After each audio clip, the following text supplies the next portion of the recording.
എല്ലാവർക്കും യേശുവിൻ നാമത്തിൽ വന്ദനം. ജൂൺ മാസത്തിലെ ഓരോ ദിവസങ്ങളും നിങ്ങൾ ആസ്വദിക്കുന്നുണ്ടോ? ആനന്ദിക്കുന്നുണ്ടോ? ഓരോ ദിവസവും നിങ്ങൾ സന്തോഷിക്കുന്നുണ്ടോ? സന്തോഷിക്കാനുള്ള വക കണ്ടെത്തുന്നുണ്ടോ? സന്തോഷം നിങ്ങൾ പ്രാപിക്കുന്നുണ്ടോ? അത് നമ്മുടെ ഒരു ശ്രമമാണ്.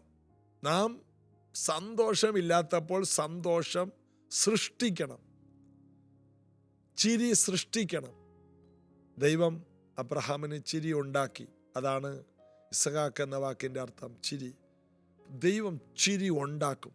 വർഷങ്ങൾ കാണാത്ത ചിരി നിങ്ങളുടെ വീട്ടിൽ വരും. ദൈവം അത് ചെയ്യുന്ന ദൈവമാണ്.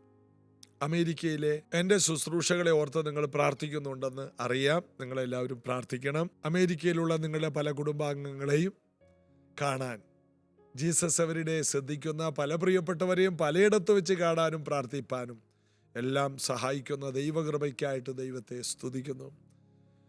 അങ്ങനെ ഭൂമിയുടെ അറ്റം വരെയും യേശുവിൻ്റെ വചനം നമുക്ക് എത്തിക്കുവാൻ ഇനിയും ഇനിയും ഇനിയും കർത്താവ് കൃപ തരട്ടെ.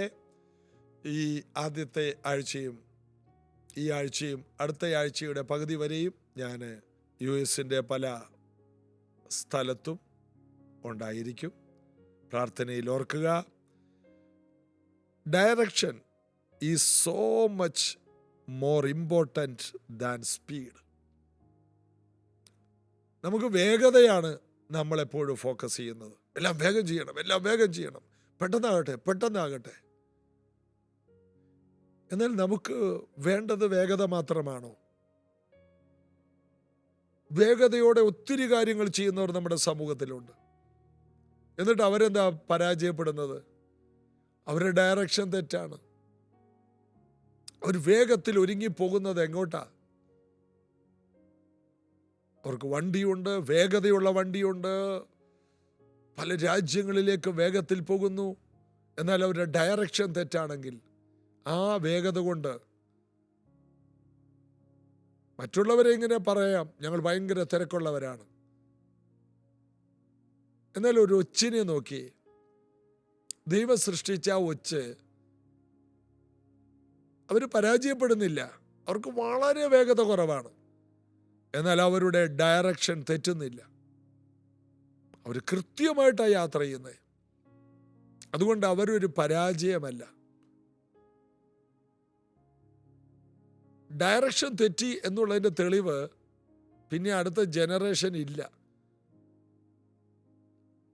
അപ്പം നമ്മൾ പരാജയപ്പെടുന്നതിൻ്റെയും വളരാത്തതിൻ്റെയും കാരണം നമുക്ക് വേഗതയുണ്ട്, നമ്മുടെ ഡയറക്ഷൻ തെറ്റാണ്.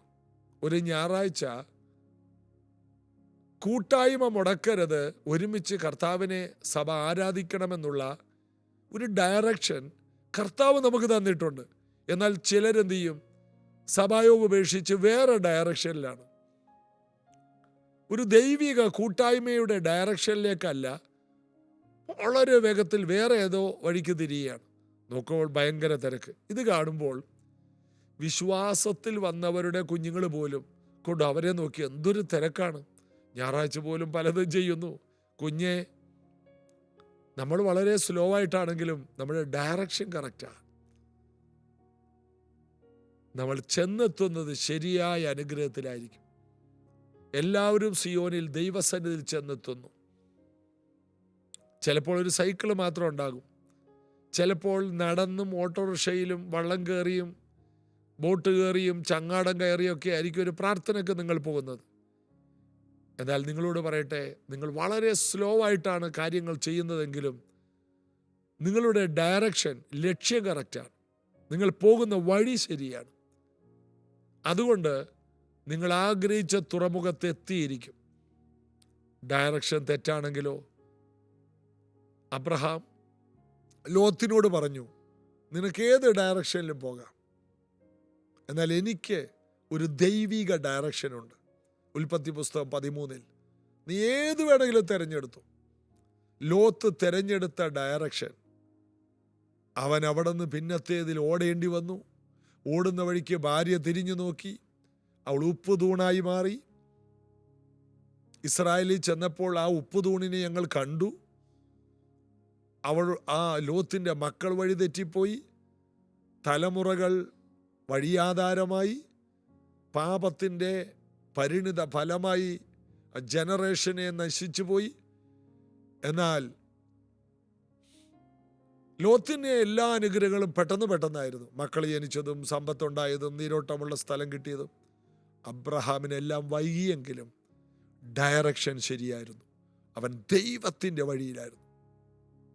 യഹോവയെ ഭയപ്പെട്ടവൻ്റെ വഴിയിൽ നടക്കുന്നവൻ ഭാഗ്യവാൻ.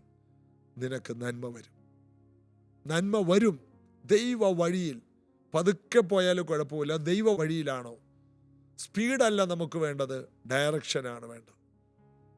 ഇനി അല്പം വൈകിപ്പോയാലും പേടിക്കേണ്ട. അബ്രഹാമിനെ അനുഗ്രഹിച്ച ദൈവം നമ്മുടെ കൂടെയുണ്ട്. കർത്താവ് നിങ്ങളെ അനുഗ്രഹിക്കട്ടെ. നമുക്ക് റോമാലേഖനത്തിലേക്ക് വരാം. അതിൻ്റെ 18 നമ്മൾ വായിച്ചു. എന്നിൽ എന്ന് വെച്ചാൽ എൻ്റെ ജഡത്തിൽ നന്മ വസിക്കുന്നില്ല.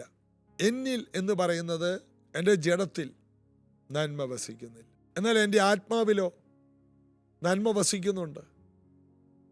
അപ്പം ഞാനെന്ന് പറയുന്നത് ഒരു ജഡമല്ല. അതുകൊണ്ടാണ് അവിടെ പറയുന്നത് എന്നിൽ എന്ന് വെച്ചാൽ എൻ്റെ ജഡത്തിൽ.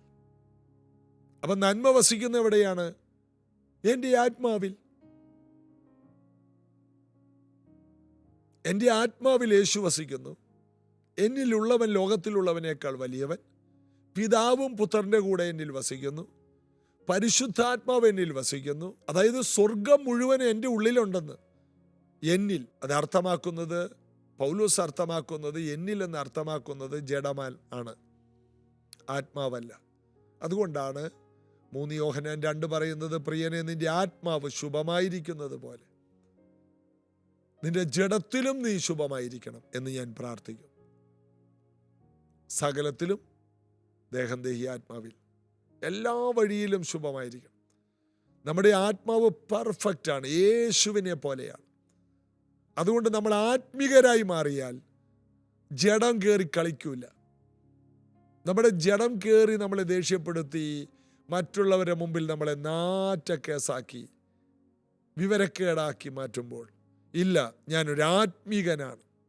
അപ്പോൾ ബൈബിളിൽ പറയുന്നു, പ്രാകൃത മനുഷ്യൻ ദൈവാത്മാവിൻ്റെ ഉപദേശം കൈക്കൊള്ളുന്നില്ല. നമ്മുടെ ജഡം പരിശുദ്ധാത്മാവിൻ്റെ ഉപദേശം സ്വീകരിക്കുകയില്ല. കാരണം ജഡം സ്വർഗത്തിൽ പോകുന്നില്ല. പുള്ളിക്ക് സ്വർഗമില്ല. ജഡത്തിന് സ്വർഗവുമില്ല, നരകവുമില്ല. അതുകൊണ്ട് പുള്ളിക്ക് എന്ത് ചെയ്താലും വിഷയമില്ല. നമ്മുടെ ശരീരം നരകത്തിൽ പോകും ഇല്ല. തള്ളിക്കളഞ്ഞിട്ട് ഉയർത്തെഴുന്നേൽപ്പിച്ച് പുതിയ ശരീരം കൊടുത്തിട്ട് നരകത്തിലിടും. അതാണ് ദേഹത്തെ കൊല്ലുന്നവനെ ഭയപ്പെടേണ്ട, കൊന്നിട്ട്. അപ്പം നരകത്തിൽ പോകുന്നതിന് മുമ്പ് കൊല്ലും, ഈ ശരീരത്തെ ഇല്ലാതെയാക്കും. നമ്മൾ ഈ വായിക്കുന്ന പേപ്പറിലൊക്കെ ഒരാളെ കൊന്നു എന്ന് പറഞ്ഞാൽ ആരെയാ കൊന്നേ? ആ ശരീരത്തെയാണ്. മനസ്സിനെയും ആത്മാവിനെയും കൊല്ലാൻ കഴിയില്ല. ഒരാളെ കൊല്ലുമ്പോൾ ഒരാളെ നരകത്തിലോട്ടോ അല്ലെങ്കിൽ സ്വർഗത്തിലോട്ടോ വിടുന്നത്. ഗ്രഹാം സ്റ്റെയിൻസിനെ കൊന്നു. എങ്ങോട്ടാ വിട്ടേ? ഗ്രഹാം സ്റ്റെയിൻസിനെയും 2 മക്കളെയും സ്വർഗത്തിലേക്ക് വിട്ടു. അപ്പോസ്തലന്മാരെ കൊന്നു, സ്വർഗത്തിലേക്ക് വിട്ടു. യേശുവിനെ കൊന്നു. മരിക്കും മുമ്പേ ഒരുത്തനോട് പറഞ്ഞു, നീ ഇന്ന് എന്നോടുകൂടെ പറുദീസയിലുണ്ടാകും. കൊന്നതോടുകൂടി കാര്യം കഴിഞ്ഞില്ല. ഈ ശരീരമല്ല നമ്മൾ. ഈ ശരീരം നമ്മളല്ല. എന്നിൽ എന്ന് വെച്ചാൽ എൻ്റെ ജഡത്തിൽ.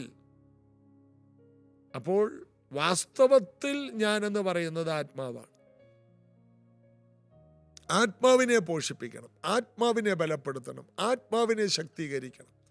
എന്നാൽ ജഡത്തിൽ, ഈ ശരീരത്തിൽ ഒരു നന്മയുമില്ല. മനസ്സ് എന്തെങ്കിലും പ്ലാൻ ചെയ്താൽ വേണമെങ്കിൽ ശരീരം ചെയ്യും. ആത്മാവ് പ്ലാൻ ചെയ്താലും ശരീരം ചെയ്യും. 2 പ്ലാനിങ് ആണ് നമ്മിൽ നടക്കുന്നത്. നമ്മുടെ മനസ്സിൻ്റെ പ്ലാനിങ്,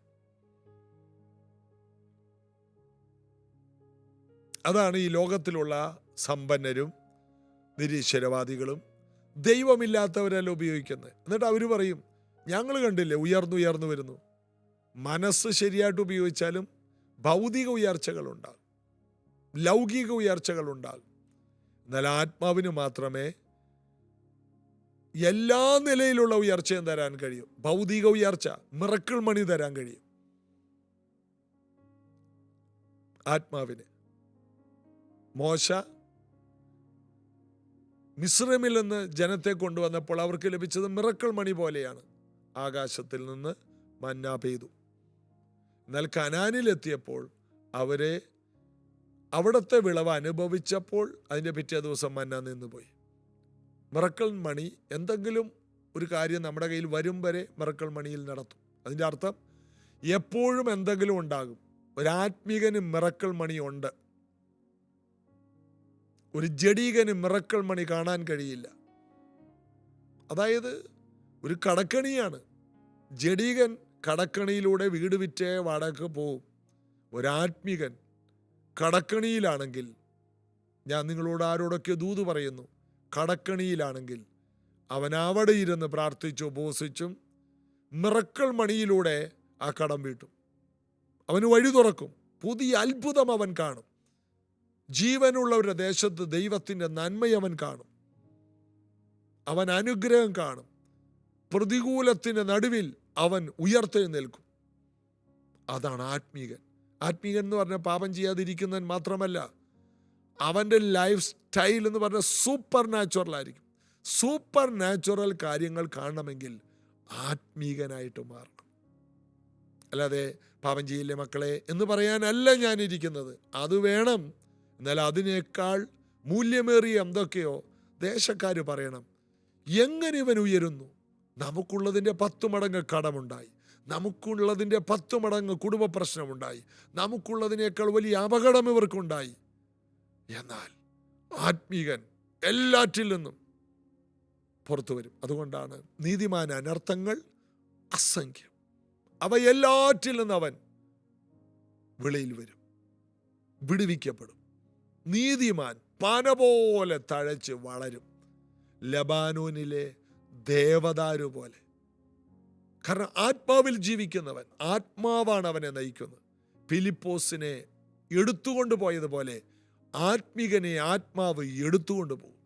ആത്മീകനെ ജയിലിനകത്ത് അടിസ്ഥാനങ്ങൾ കുലുക്കി വാതിലുകൾ തുറന്ന് അവനെതിരെ വന്നതിനെയെല്ലാം അനുകൂലമാക്കി ഒരു ജയോത്സവമാക്കി മാറ്റും. ആത്മീകൻ പോകുന്നിടത്തെല്ലാം സൂപ്പർ നാച്ചുറൽ കാര്യങ്ങൾക്ക് നടക്കും.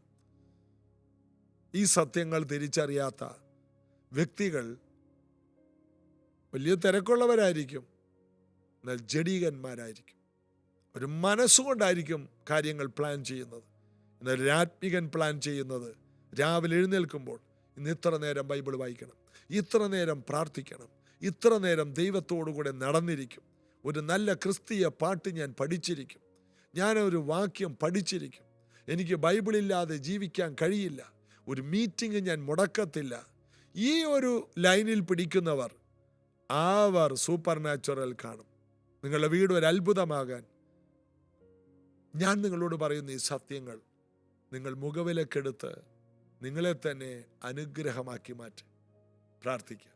യേശുവേ, ഇന്ന് ഈ കേട്ട വചനങ്ങൾ ഇവരെ മാറ്റിമറിക്കുമെന്ന് ഞാൻ വിശ്വസിക്കുന്നു. ആത്മാവിൻ്റെ ഉപകരണമാകട്ടെ, ആത്മാവിൽ ജീവിക്കട്ടെ, മനസ്സിൽ ജീവിച്ച് സാധാരണ മനുഷ്യനായി ഒതുങ്ങരുത്. ആത്മാവിൽ ജീവിച്ച് കർത്താവിൻ്റെ വരവിൽ എടുക്കപ്പെടുന്ന, കർത്താവിൻ്റെ വരവിന് മുമ്പ് ഏറ്റവും ഉയർന്നു വരുന്ന ഒരു വ്യക്തിയായി മാറട്ടെ. ഞാൻ ഇവരെ അനുഗ്രഹിക്കുന്നു. അത്ഭുതങ്ങൾ നടക്കട്ടെ യേശുവിൻ നാമത്തിൽ, ആമേൻ. പുതിയ മാസത്തെ ആദ്യത്തെ വ്യാഴാഴ്ച നാളെ രാവിലെ 10:30 പ്രൈസ് ജനറേഷൻ ചർച്ചിൽ വെച്ച് അനുഗ്രഹിക്കപ്പെട്ട ഉപവാസ പ്രാർത്ഥനയുണ്ട്. നിങ്ങളെല്ലാവരും കടന്നു വരണം. വളരെ അനുഗ്രഹിക്കപ്പെട്ട ഉപവാസ പ്രാർത്ഥനകളാണ് ജീസസ് എവരിഡേ ശ്രദ്ധിക്കുന്ന പ്രിയപ്പെട്ടവർക്കായി ഞങ്ങൾ പറയുന്നത്. നിങ്ങൾ വരണം, കർത്താവിൽ ബലപ്പെടണം. God bless you.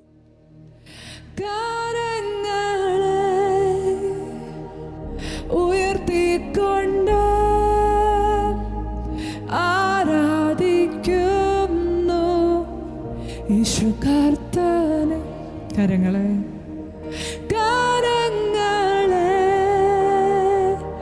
ഉയർത്തി